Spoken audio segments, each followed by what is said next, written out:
మన ప్రభువును రక్షకుడైన యేసు క్రీస్తు నామమున మీ అందరికీ మా హృదయపూర్వక వందనాలు తెలియచేయచ్చు. నేటి దినమున మన యొక్క విశ్వాస జీవిత యాత్రలో క్రీస్తు యొక్క మహిమను కలిగి దేవుని యొక్క ఆలోచనతో దేవుని యొక్క ఆశ్చర్యమైన క్రియలను మన యొక్క విశ్వాస యాత్రలో చూడాలి అంటే మనము కలిగి ఉండవలసినటువంటి శక్తిని మనము కలిగి ఉండకపోతే ఈరోజు నీవు నేను దేవుని కార్యాలు చూడలేమని మీతో నేను తెలియపరుస్తూ ఉన్నా. మనము కలిగి ఉండవలసిన శక్తిని ప్రజలు చూచినప్పుడు, ప్రజలు దాన్ని అనుభవించినప్పుడు దేవుని యొక్క మహిమ, దేవుని యొక్క రాజ్యము మన ఎదుట స్థాపించబడతది. దేవుని శక్తిని ప్రజలు ఎప్పుడైతే చూస్తారో, దేవుని యొక్క శక్తి చేత ప్రజలు ఎప్పుడైతే బలపరచబడతారో వారు దేవుని కొరకు బలమైన కార్యములను చేయగలుగుతారు. అందుకే ఈరోజు నీ జీవితములో ఎన్ని కలిగి ఉన్నప్పటికీ కూడా దేవుని శక్తిని గనక నీవు కలిగి ఉండకపోతే దేవుని కార్యములను మీరు చూడలేరు అని నిశ్చయముగా మీకు తెలియపరుస్తూ ఉన్నాం. అందుకనే ఈ యొక్క ఉదయ కాలమున మనము కలిగి ఉండవలసిన శక్తి ఈరోజు ఏమిటి? నీ బంధు బలమా, లేక నీ ధన బలమా, లేక నీకున్నటువంటి శారీరకమైన బలమా? నీ శక్తి ఎప్పుడు ఏమైపోతుందో తెలియదు. నీ బలము ఎప్పుడు ఎలా మారిపోతుందో తెలియదు. ఇలాంటి దుర్దినములలో, ఇలాంటి భయంకరమైనటువంటి కాలములో మీరు కలిగి ఉండవలసినటువంటి శక్తిని దేవుని శక్తిగా మీరు గ్రహించాలి, గమనించాలని దేవుని సేవకునిగా మనవి చేస్తూ పరిశుద్ధ గ్రంథములో నుంచి అపోస్తుల కార్యములు 3వ అధ్యాయము 12వ వచనములో చూచినట్లయితే, పేతురు దీనిని చూచి ప్రజలతో ఇట్లనెను, ఇశ్రాయేలీలారా, మీరు వీని విషయమై ఎందుకు ఆశ్చర్యపడుచున్నారు? మా సొంత శక్తి చేతనైనను భక్తి చేతనైనను నడువను వీనికి బలమిచ్చినట్లుగా మీరెందుకు మా తట్టు తేరి చూచుచున్నారు? చూడండి, ఇక్కడ ఒక అద్భుతం. ఆ యొక్క శృంగారమును దేవాలయపు ద్వారమునొద్ద ఒక భిక్షమడుగుటకు కొందరు ప్రతి దినము వానిని దేవుని సన్నిధికి తీసుకొస్తూ ఉన్నారు. ఇతడు పుట్టు కుంటివాడు. ఆ కుంటివాడైన ఒక మనుష్యుడు ఈ యొక్క కుంటివాణిని ప్రతి దినం కొందరు ఆ యొక్క శృంగారమును దేవాలయమునొద్దకు తీసుకుని వెలుచుండగా పగలు ఇంచుమించు 3 గంటల సమయమున పేతురును యోహానును ప్రార్థనా సమయమును బట్టి ప్రార్థన చేసుకున్నట్టుకు అక్కడికి వెలుచుండగా ఆ పుట్టు కుంటివాడైనటువంటి అతడు వారి తట్టు తేరి చూడగా వారంటున్న మాట, మా యొద్ద వెండి బంగారములు లేవు, కానీ మాకు కలిగినది మేము నీకు ఇచ్చుచున్నాం. ఈరోజు నా ప్రియ దేవుని సేవకులారా, నా తోటి దైవజనులారా, మనము కలిగి ఉండవలసినటువంటి దానిని ఈరోజు మనము కలిగి ఉండకపోతే దేవుని యొక్క ఆశ్చర్యమైన అద్భుతమైన కార్యములను మన యొక్క సేవా జీవితములో మనము చూడలేము అని నిశ్చయముగా నేను మీకు మనవి చేయుచు ఉన్నాను. అందుకే పేతురును యోహానును ఆ యొక్క కుంటివానితో అంటున్నటువంటి మాట, మా యొద్ద వెండి బంగారములు లేవు, కాని మాకు కలిగినటువంటిది నీకిచ్చుచున్నాం. నజరేయుడైన యేసు క్రీస్తు నామమున లేచి నడు. వెంటనే వాడు తన పరుపెత్తుకుని లేచి నడవడం మొదలుపెట్టాడు. దేవునికి స్తోత్రం, హల్లెలూయా. కనుక ఈరోజు మనము కలిగి ఉండవలసిన దేవుని శక్తి, మరి యొక్క శక్తిని, మరి మనము దేవుని శక్తిని చూపించినటువంటి పేతురును జ్ఞాపకము చేసుకుందాం. దేవుని శక్తిని అనుభవించినటువంటి ఆనాటి ప్రజలను మనము జ్ఞాపకము చేసుకుందాం. ఈరోజు నా ప్రియ సహోదరి సహోదరుడా, దేవుని శక్తిని చూచుచున్నావా? నా తోటి దైవజనుడా, దేవుని శక్తిని ప్రజలు చూచున్నట్లు నీ యొక్క జీవితం ఉంటూ ఉన్నదా? దేవుని శక్తిలో దాచబడినటువంటి అద్భుతం మరి మన జీవితంలో కూడా మనము అనేక మంది ఎదుట ప్రత్యక్షపరచవలసిన వారమై ఉంటున్నాం. దేవుడు తనను తాను ప్రత్యక్షపరుచుకొను విధానం దేవుని శక్తి ద్వారా పరిశుద్ధ గ్రంథములో నుంచి అబ్రహాము యొక్క జీవితంలో మనం చూస్తే, మరి ఆది కాండము 17వ అధ్యాయము 1వ వచనములో అబ్రహాము 99 ఏండ్ల వాడైనప్పుడు యెహోవా అతనికి ప్రత్యక్షమై, నేను సర్వశక్తి గల దేవుడను. ఏమంటున్నాడు? నేను సర్వశక్తి గల దేవుడను. ఈరోజు మన దేవుడు సర్వశక్తి కలిగినటువంటి వాడు. ఆయన శక్తిని మనము అనుభవించాలి.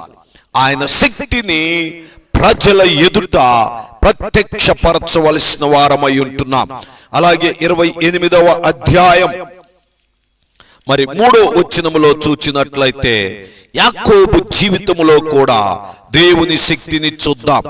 సర్వశక్తి గల దేవుడు నిన్ను ఆశీర్వదించి నీవు అనేక జనములగునట్లు నీకు సంతానాభివృద్ధి కలుగజేసి నిన్ను విస్తరింపజేసి నీవు పరవాసినైన దేశమును, అనగా దేవుడు అబ్రహామునకిచ్చిన దేశమును నీవు స్వాస్థ్యముగా చేసుకొనున్నట్లు ఆయన నీకు, అనగా నీకును నీతో కూడా నీ సంతానమునకును అబ్రహామునకును అనుగ్రహించిన ఆశీర్వాదమును దయచేయును గాక.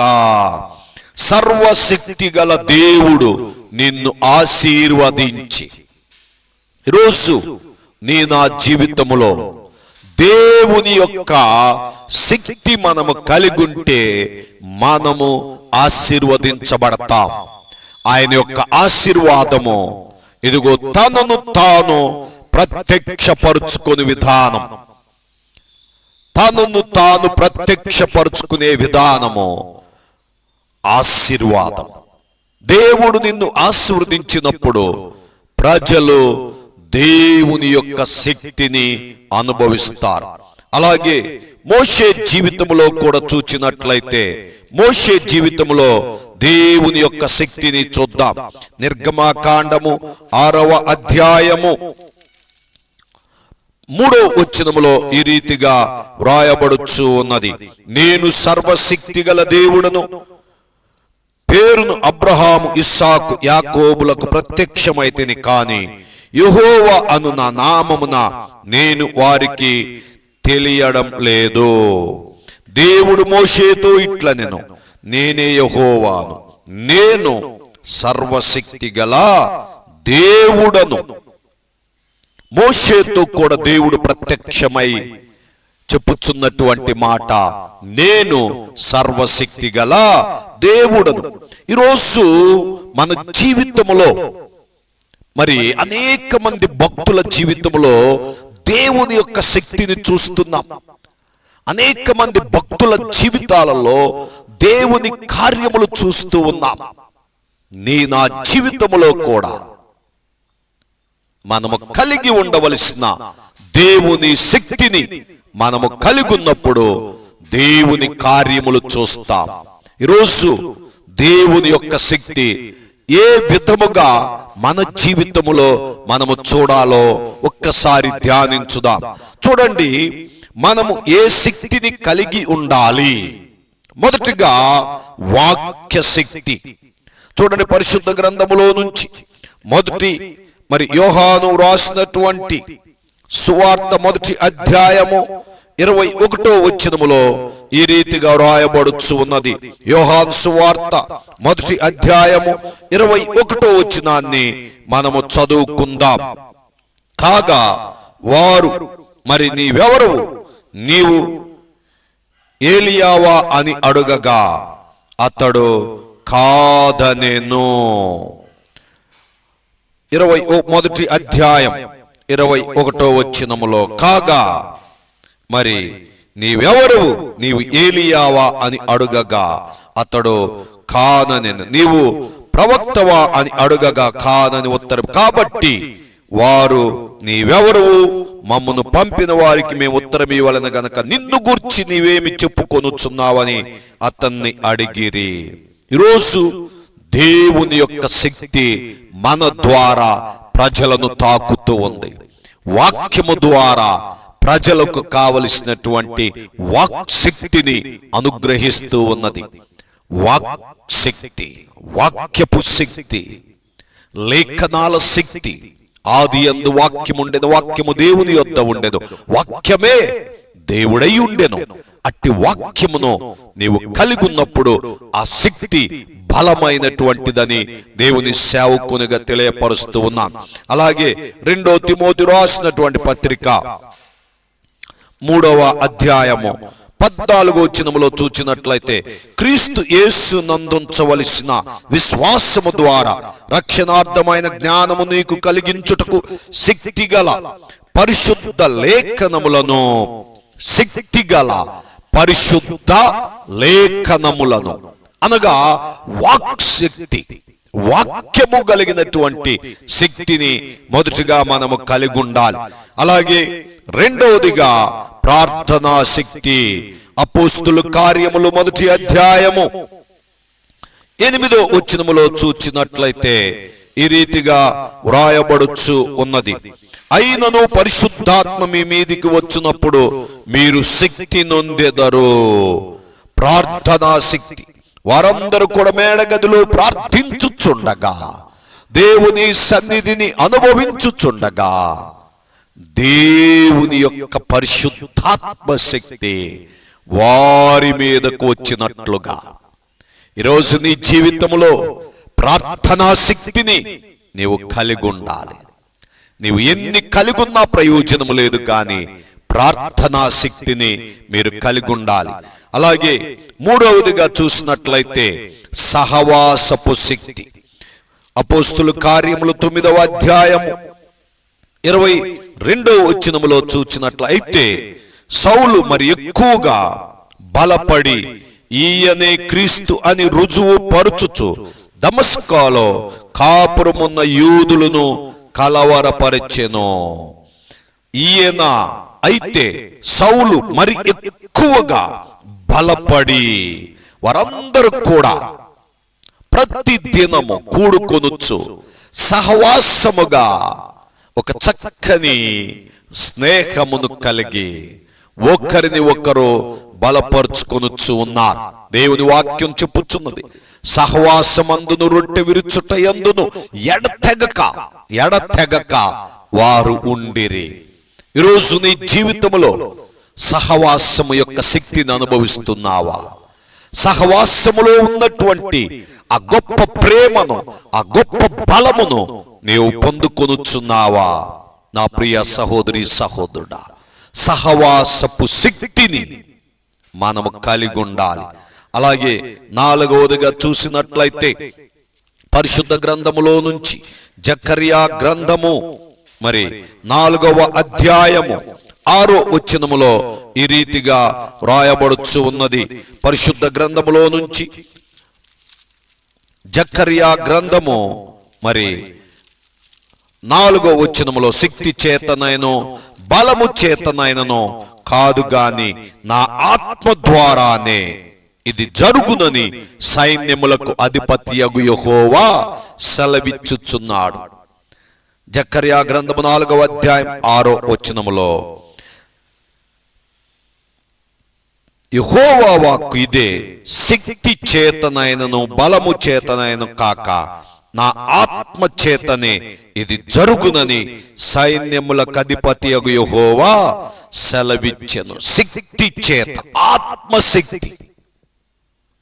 రోజు పరిశుద్ధాత్మ శక్తిని అనుభవిస్తున్నామా? పరిశుద్ధాత్మ వరములను పొందుకుంటున్నామా? పరిశుద్ధాత్మతో నింపబడుతున్నామా?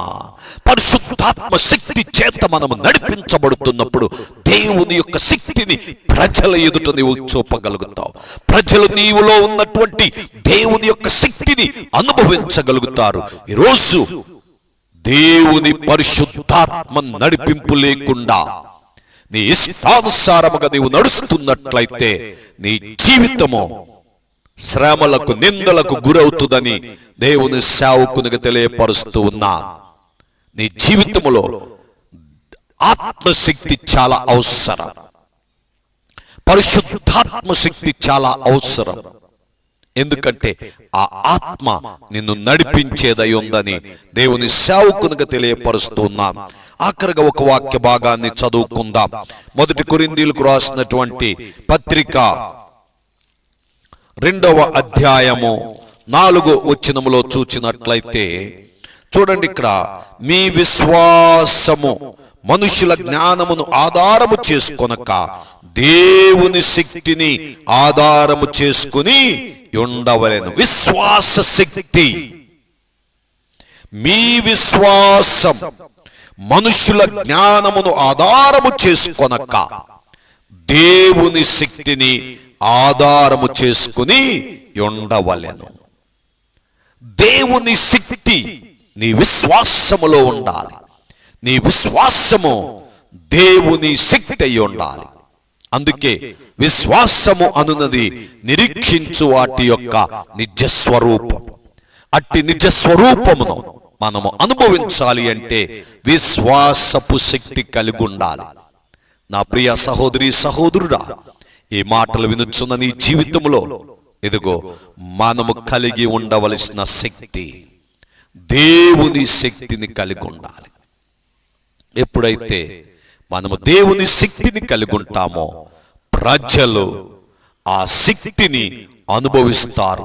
ప్రజలు దేవుని యొక్క శక్తివంతమైన జీవితమును, కార్యములను వారు కలిగి ఉంటారని దేవుని సేవకునిగా తెలియపరుస్తూ దేవుడు తన మాటలు మన వినికిలో దీవించి ఆశీర్వదించును గాక. ఆమేన్. God bless you.